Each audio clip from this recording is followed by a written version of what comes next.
अस्सलाम वालेकुम नाज़रीन। तो कैसे हैं आप लोग? उम्मीद करता हूं कि आप लोग खैर व आफ़ियत से होंगे।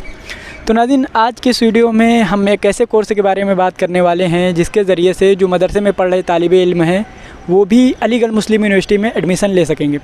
हालांकि अलीगढ़ मुस्लिम यूनिवर्सिटी में एडमिशन तो बिना इस कोर्स के भी लिया जा सकता है, लेकिन मैं जिस कोर्स के बारे में बात कर रहा हूँ उसमें जो है अगर आप एडमिशन लेते हैं फिर उस कोर्स के ज़रिए से अलीगढ़ मुस्लिम यूनिवर्सिटी में जाते हैं तो आप जो है मॉडर्न हिस्ट्री या फिर कोई भी हिस्ट्री की ब्रांच, ज्योग्राफ़ी, इंग्लिश लिटरेचर, यहाँ तक कि BA LLB जैसे प्रोफेशनल कोर्स में भी आप एडमिशन ले सकते हैं। लेकिन अगर इस कोर्स के बगैर आप सोचें एडमिशन लें तो एडमिशन तो हो सकता है, लेकिन बस BA अरबिक आप कर सकते हैं या फिर BA उर्दू कर सकते हैं, और भी कुछ ऐसे चुनिंदा कोर्सेज़ हैं जो मदरसे वाले करते हैं और उन्हें पता नहीं होती है। तो चलिए हम बात करते हैं वो कोर्स है क्या जिसके ज़रिए से आप भी जैसे कि political science, geography, history, English literature, BA LLB जैसे प्रोफेशनल कोर्स में एडमिशन ले सकते हैं और इसमें जो है आगे की पढ़ाई अपनी कर सकते हैं बेहतर तरीके से। तो नाज़रीन, उस कोर्स को ब्रिज कोर्स के नाम से जाना जाता है जिसकी शुरुआत अलीगढ़ मुस्लिम यूनिवर्सिटी के ज़रिए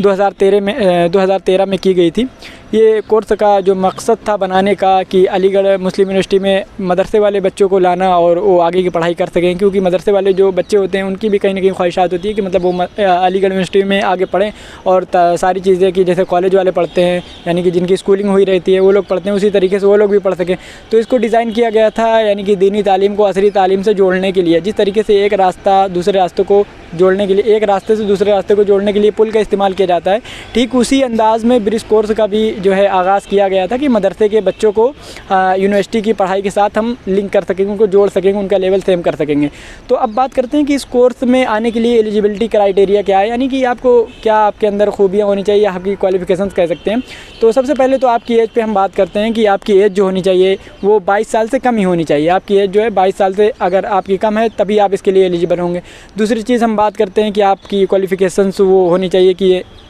आप मदरसे से, जिस मदरसे से पढ़ रहे हैं वो मदरसा यूपी बोर्ड, या अगर यूपी के यूपी बोर्ड नहीं तो स्टेट बोर्ड से एफिलेटेड होना चाहिए, जैसे कि मदरसा बोर्ड होता है उस तरीके से। अगर एफिलेटेड नहीं है तो MU ने कुछ मदरसे को जो है रिकग्नाइज्ड किया है, MU ने, उसकी लिस्ट मैं डिस्क्रिप्शन में ऊपर आई बटन आपको दिख रहा होगा, वहाँ से मैं PDF डाल दूँगा उसको। 115 से 107 या 115 ऐसे शायद से कुछ मदरसे हैं जिनको आप देख लीजिएगा। अगर आपका मदरसा जो है मदरसा बोर्ड से नहीं है तो आप जो है देख सकते हैं, अगर उसमें आता है तो आप इसके लिए एलिजिबल हैं। और अब आपकी क्वालिफ़िकेशन जो है कि यानी कि आप कितना पढ़े हों मदरसे से, तो आप जो है आलिम